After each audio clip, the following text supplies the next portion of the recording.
Evo, putem ovoga video uratka govorit ćemo nešto o programu PowerPoint. Inače, za vašu informaciju, a vi to već i od prije znate, program PowerPoint služi za izradu prezentacija.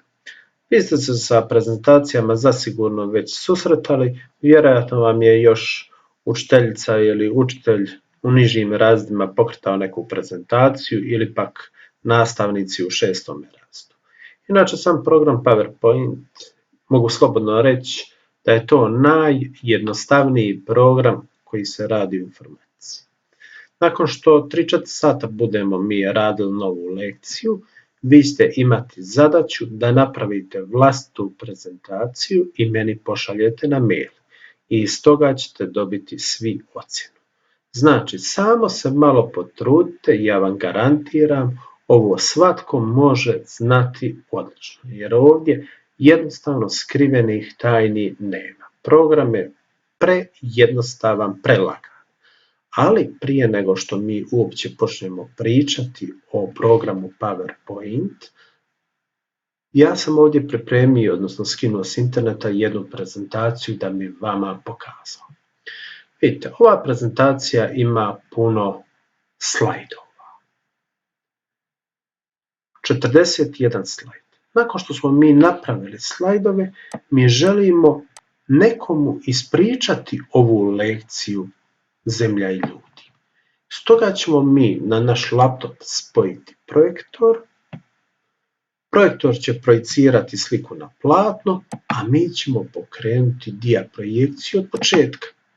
Kao što vidite sada, evo ga, počinjemo projekciju, objašnjavamo lekciju Zemlja i ljudi. Pričamo o svim slajdovima što vidimo i tako dalje. I na ovaj način vama bude zanimljivije, efektnije, bolje upamtite. U svakom slučaju vrijedi naučiti ovaj program.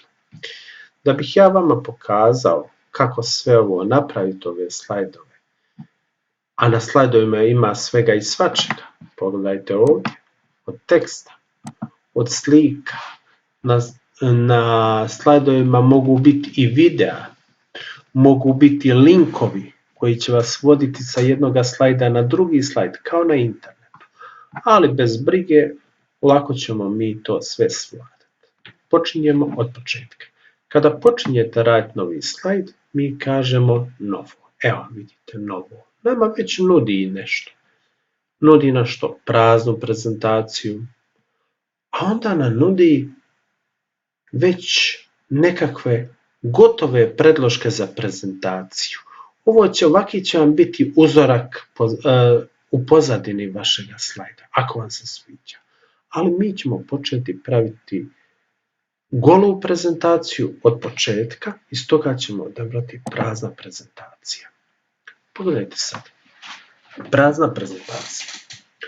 Ovdje vam je prikazan trenutni slajd, a to je ovaj slajd.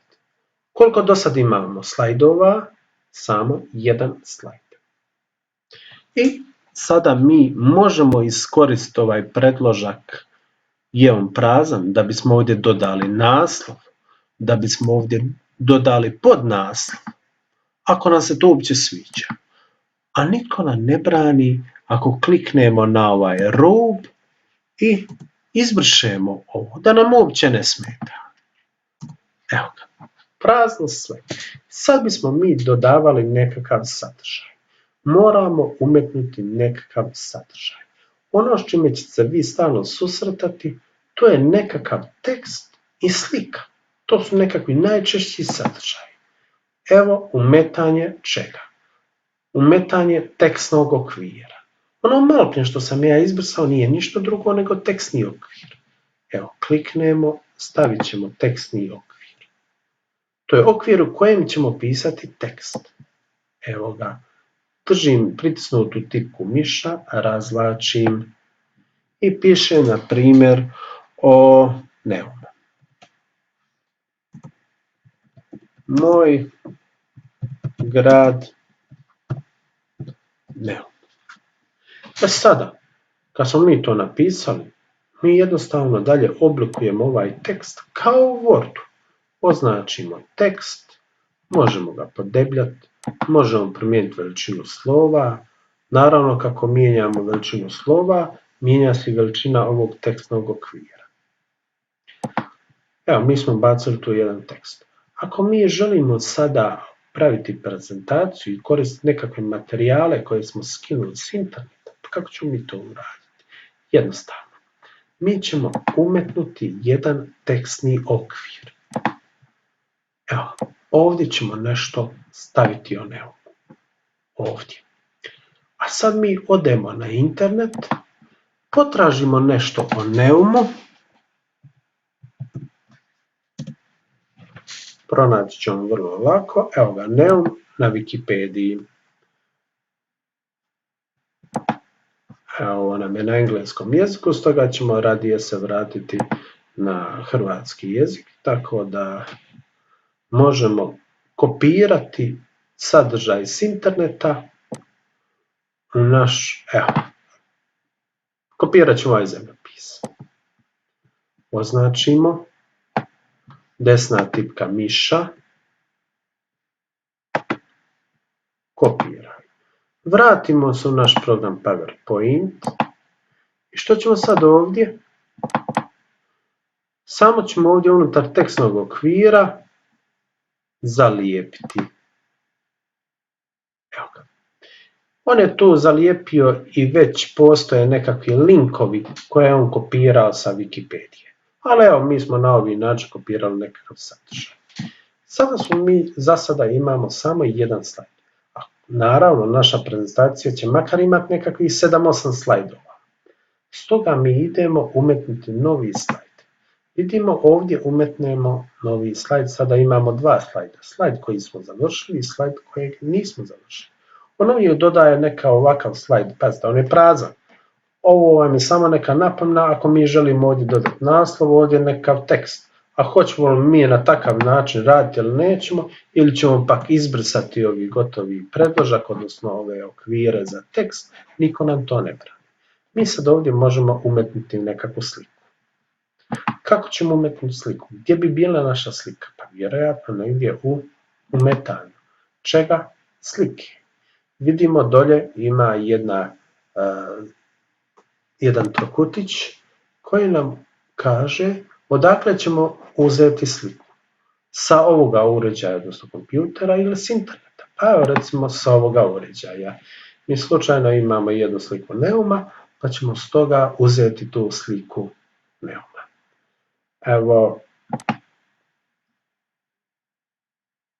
Evo slika Neuma, slika naše škole. Kažemo umetni. Mi smo umetnuli sliku. Kliknemo na nju, pozicioniramo je gdje hoćemo, razvlačimo sliku koju hoćemo, pokraj slike ponovno možemo umetnuti nekakav tekst, odnosno tekstni okvir. Evo ga. Osim jednog tekstnog okvira možemo umetnuti i više tih tekstnih okvira, to nam nitko ne brani, umetanje ponovno tekstnog okvira, jer ćemo pisati i ispod. I sad mi možemo staviti i ovdje tekst, ali i ovdje tekst. I sad vidimo, sad mi idemo recimo na internet, u jedan tekstni okvir stavit ćemo nešto o klimi, kopirati i vratimo se na našu prezentaciju i kažemo ovdje to zalijepi. Evo ga. Pazite, tekst je malo veći i bio, pa je on naš tekstni okvir koji je bio povećao. Znači, ali ne brinite se vi za to. Zato vi raširite ako treba, pomjerite sa jednog mjesta na drugo, tako da vi možete popuniti sve što treba.